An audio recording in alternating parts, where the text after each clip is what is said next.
छत्रपती संभाजीनगरमध्ये महानगरपालिकेच्या अर्थसंकल्पीय बैठकीदरम्यान शिवसेना उभाटा गटाच्या नगरसेवकांनी तीव्र आंदोलन केलं। त्यानंतर त्यांना सभागृहातून बाहेर काढण्यात आलं। अर्थसंकल्पीय बैठकीदरम्यान पाणीपुरवठा योजनेला मंजुरी मिळाल्यानंतर प्रमोद राठोड यांनी मुख्यमंत्री आणि उपमुख्यमंत्री यांच्या अभिनंदनाचा प्रस्ताव मांडला। यावेळी उभाटा गटाच्या नगरसेवकांनी उद्धव ठाकरे यांचेही अभिनंदनात नाव समाविष्ट करण्याची मागणी केली। मात्र महापौर समीर राजूरकर यांनी ही मागणी फेटाळून लावली। त्यानंतर उभाटा गटाच्या नगरसेवकांनी सभागृहात जोरदार घोषणाबाजी करत गोंधळ घातला। काही नगरसेवकांनी राजदंड उचलण्याचा प्रयत्न केल्याने वातावरण आणखी तणावपूर्ण झालं। परिस्थिती नियंत्रणात आणण्यासाठी नियमानुसार कारवाई करत उभाटा गटाच्या सर्व नगरसेवकांना सभागृहातून बाहेर काढण्यात आलं। मिनिस्टरों ने, आमदार ने अच्छा किए। तो ये पानी प्रोडो का पहले स्टार्टिंग उद्धव ठाकरे साहब ने रखे थे। तो लोखंडे साहब बोले उनका शुक्रिया अदा करो उनका भी, जब तुम इनका कर रहे तो तुम अधिकारियों की चमचगिरी कर रहे, तुम्हारे की चमचगिरी कर जब उद्धव साहब ने करे उनका नाम क्यों नहीं ले रहे? दे बोले नहीं लेते तो महापौर दबाव में आके काम कर रहे, तो महापौर का निषेध कर रहे। वारंवार त्यांनी सांगितलं की शांत बसून मांडून आपली भूमिका ते मानणार नाही आम्ही ते मानणार नाही। उद्धव साहेबचा नाही निर्णय आम्ही इथे आले ना आम्ही ते म्हणे आम्ही नाम घेणार नाही। मग कशाला नाही घेणार? का नाही घेणार तुम्ही? तुमच्यावर पहिल्याच सभेत मग आता कारवाई झालेली आहे। तो सांगतो ना काय त्याच्यामध्ये काय जेल तर नाही झाली ना, कारवाई होतात। आता ते जमणार त्यांचं ऐका, आम्ही कुठे ऐकणार? आम्ही लोकशाही पद्धतीने चालतो, मग त्याच्यामध्ये तर आम्ही चालणार। त्यांना सांगणार त्यांनी कशाला नाही घेतलं नाम, त्यांना विचारा। आरोप करत होते महापौर दादागिरी करताय म्हणून, मग तुम्हाला दिसत नाही का? तुम्ही लोक स्वतः दिसतात ना, त्यांचं ऐकतात आमचं नाही ऐकतात, मग ते काय दादागिरी तर काय झाली? मग ते काय काय तुमच्या पक्षाची भूमिका असेल आता? काय असेल तर पुढे भूमिका काय? ते आता बघू पुढे तर पुढे काय गटनेते साहेब काय झालं सांगा, तुम्हाला तुमच्यावरही कारवाई झाली आहे आज? एक तर महापौर साहेबांनी पहिले सांगितलं होतं की ऐन वेळेवर मी कुठले विषय घेणार नाही, पण सुरुवातीला आज प्रमोद राठोड यांनी पुतळ्याचा विषय घेतला, शंकरराव चव्हाणांच्या पुतळ्याचा विषय घेतला आणि त्याच्यानंतर अनेक सदस्यांनी अनेक अभिनंदनाचे प्रस्ताव घेतले।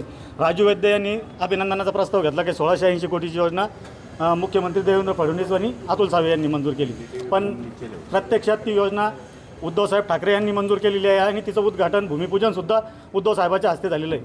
तर आमच्या पक्षाची ही भूमिका होती का ज्यांनी खरं काम केलं तुम्ही त्यांचं अभिनंदन करायला पाहिजे, पण महापौर आहे ना हे हुकुमशाही आणि दडपशाही करतात। मी बघितलं महापौर बाकीच्या विरोधी पक्षांचं ऐकून घेत नाही, दुसऱ्यांचं आमचं त्यांना वाटतं संख्याबळ कमी आहे, पण आम्ही एक जण जरी असलो तरी आम्ही सगळ्या सभागृहाला पुरून उरू आम्ही, कारण की आम्ही आमच्या पक्षाची भूमिका मांडणार। आमच्या पक्षप्रमुख तत्कालीन मुख्यमंत्री उद्धवसाहेब ठाकरे यांच्या नावाचा अभिनंदनाचा प्रस्ताव त्यांनी घ्यायला हवा होता, पण तरी तो न घेता महापौर जे ते दडपशाही करत आहे, आम्हाला सभागृहाच्या बाहेर काढण्याचा प्रयत्न करतात। तुम्हाला मार्शलद्वारे उचलून बाहेर आता त्यांचं कसं आहे, ते आणि प्रशासन मिळून सगळी दडपशाहीच चालू आहे त्यांची। त्यांचं कसं आहे, कोणत्या विरोधकाचं ऐकून घ्यायचं नाही।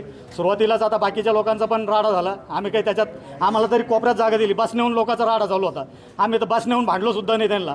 आम्ही विकासाच्या मुद्द्यावरच, ज्यांनी खरा विकास केला, ज्यांनी आपल्या शहराला निधी दिला, पाण्याचा गंभीर प्रश्न समजून घेतला, उद्धवसाहेब ठाकरे यांनी 1680 कोटी रुपये मंजूर करून दिले या शहराला आणि त्याचं भूमिपूजनसुद्धा त्यांच्या हस्ते झालं, तरी हे त्यांचा अभिनंदनाचा ठराव घेण्यासाठी हे भारतीय जनता पक्षाचे महापौर तयार नाही, ते पक्षपातीपणा करत आहे। त्याच्यामुळे त्यांनी आम्हाला सभागृहाबाहेर काढलं, पण आम्हाला हरकत नाही, आम्ही अशा सभागृहाचा त्याग करतो, कारण की आम्ही काही इथं झोपा घ्यायला आलेलो नाही, आम्ही काही इथं बसून AC बसून झोपा घ्यायला नाही आलो आणि त्यांचं ऐकून घ्यायला नाही आलो। आमच्या पक्षाची भूमिका जर ऐकत नसेल आणि विकासाच्या मुद्द्यावर ते ऐकून घ्यायला तयार नसतील तर अशा सभागृहात बसून तरी काय करणार आहे आम्ही? त्याच्यापेक्षा बाहेर राहिलेलं चालतो आम्हाला, आणि जी कारवाई झाली ती चालते आम्हाला काय बरोबर।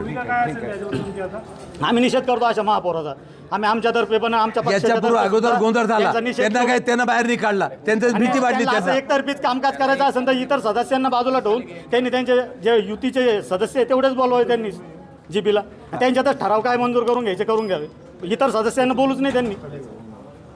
बसवेश्वरांचा जो पुतळा आहे तो रद्द, म्हणजे ठराव रद्द करू असा वगैरे पण तुम्हाला इशारा दिला।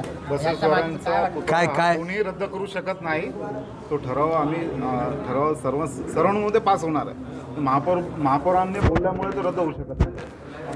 आणि शिवसेना पक्षप्रमुख उद्धवजी ठाकरे साहेब यांनी 1680 कोटीसह 3200 कोटी शहराला निधी दिला होता, भरघोस निधी दिला होता, आणि त्यांचा अभिनंदनाचा ठराव घेत नाही आहे। आम्ही महापौरांचं, उपमहापौर आणि सर्व प्रशासनाचा आम्ही धिक्कार करतो, निषेध व्यक्त करतो। ठराव रद्द करण्याचा इशारा नाही म्हणजे तुम्हाला एक प्रकारे धमकी अच्छा, याच्यापूर्वी आम्ही सांगितलं की शागंज बाजार, पीर बाजार आणि ते चिकटाणा बाजार ते आम्ही उचलू, आम्ही बोला ते ठेवा ना, नाही म्हणे ते नाही, तुम्ही जनरल भाडे, मग ते पेपरमध्ये कशा दिला कमिशनर साहेब, ते तर डिक्टेटरशिप झाला। मग ते ॲडमिनिस्ट्रेटर नाही आता, ते कमिशनर आहे ना, जनरल पार्टीचा त्याच्यामध्ये विचार, ते बी सांगू नको तुम्ही. थोडक्यात तुमच्यावर दादागिरी सुरू आहे. मग दादागिरी तेच म्हणतात आम्ही. सुरू ऐकून घेतलं आणि आम्ही कसं ऐकून घेऊ? आम्हाला जनता निवडून दिली, यांनी थोडी निवडून दिलं आम्हाला. आणि जनतेचे प्रश्न ऐकून घेत नसेल तर आम्ही करणार का ते? काय नेमकं प्रकरण होतं, तुमची काय भूमिका राहणार? हां, सन्माननीय महापौर साहेबांनी आमचं म्हणणं ऐकूनच नाही घेतलं. अगोदर आल्याबरोबर सभेमध्ये आम्हालाही उत्सुकता होती का बाबा पहिली सभा आहे तर इथं काय घडेल काही नाही, म्हणजे असं वाटलं का योग्य न्याय होईल, आमच्यावर योग्य न्याय होईल सगळ्यांवर, पण तसं घडलं नाही. सगळ्यात पहिलं जागेवरून वादविवाद झाला. आम्ही शांत होतो, आम्ही काही बोललो नाही कोणीच, पण विरोधी पक्ष नेता आणि बाकीचे जे MIMचे आहेत सगळ्यांनी म्हणजे महापौर दादांच्या तोंडाजवळ हात नेऊन बोलले तरी त्यांच्यावर काही कारवाई करण्यात नाही आली. सगळ्यात पहिलं हे झालं. त्याच्यानंतर श्रद्धांजली, ठीक आहे, श्रद्धांजली करणं गरजेचंच आहे, ते आम्ही मान्य केले. नंतर अभिवादनाचा विषय निघाला. त्याच्यानंतर जेव्हा आम्ही बोललो का बाबा आमचं उद्धव साहेबांचंही अभिवादन करणं गरजेचं आहे, त्यावर महापौर साहेबांनी आमचं म्हणणं ऐकून घेतलं नाही. आमचे सगळ्यांचे, आम्ही आहोत 6 नगरसेवक, उद्धव सेनेचे आम्ही 6 जण आहोत, 6ही माईक बंद होते. माईक बंद करण्यात आल्याच्या नंतर आम्ही फक्त समोर जाऊन साहेबांना विनंती केली का बाबा आमचं म्हणणं तुम्ही ऐकून घ्या, सन्माननीय महापौर दादा तुम्ही आमचं म्हणणं ऐकून घ्या. पण त्यांनी ऐकून घ्यायला तयार नाही आहे आणि त्यांनी लगेच त्यांना आदेश दिले का यांना बाहेर काढून द्या म्हणून. आणि हे दुसरी वेळेस झालं. ज्या पहिल्या वेळेस आहे ना चिकलठाणा जालना रोडवर जे अतिक्रमण झालेलं होतं तो प्रश्न मी मांडलेला होता. मी प्रभाग क्रमांक 25मधली नगरसेविका आहे, 4 नगरसेविका एका प्रभागामध्ये आहे.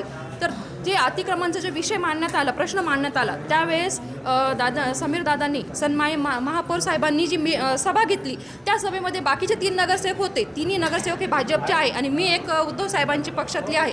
मग मला हे म्हणायचं आहे दादांना का बाबा तुम्ही मला का बरं सोडलं, मला सभेची माहिती का नाही दिली, याचं कारण काय? बैठकीचे बैठक जी झाली त्याचं मला बोलण्यात नाही आलं, तर याचं कारण का आम्ही विरोधी पक्ष आहोत म्हणून आम्हाला सांगण्यात नाही आलं का? ते पहिली वेळेस झालं आणि हा त्यांचा दुसरा मुद्दा आहे. तर हे आम्हाला खटकलं आता. तर आम्ही फक्त त्यांच्याकडे न्याय मागतोय, बाबा तुम्ही असं का करता? कारण याचं फक्त विरोधी पक्ष नेता म्हणूनच का? नगरसेविका आहे पेडेगाव म्हणून. आणि तसेच मला आता आपल्या ठाकरे साहेब यांचं जे ठाकरे साहेब आहे यांच्या याच्यातून आपले जळवाणीचं पूर्ण उद्घाटन झालेलं आहे.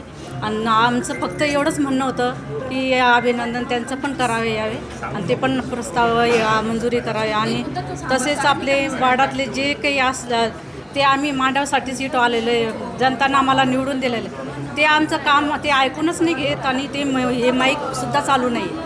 आता 2 मिटिंग झालेलं तेव्हापासून ते माईक चालू ठेवत नाही. का कारण? याचं कारण काय? आम्ही हे पक्ष याचं म्हणून ते का ते आम्हाला विचारायचं आहे त्यांना. आणि त्यांनी आमचं पूर्ण सगळं काही हे कामं ऐकून घ्यायला पाहिजे.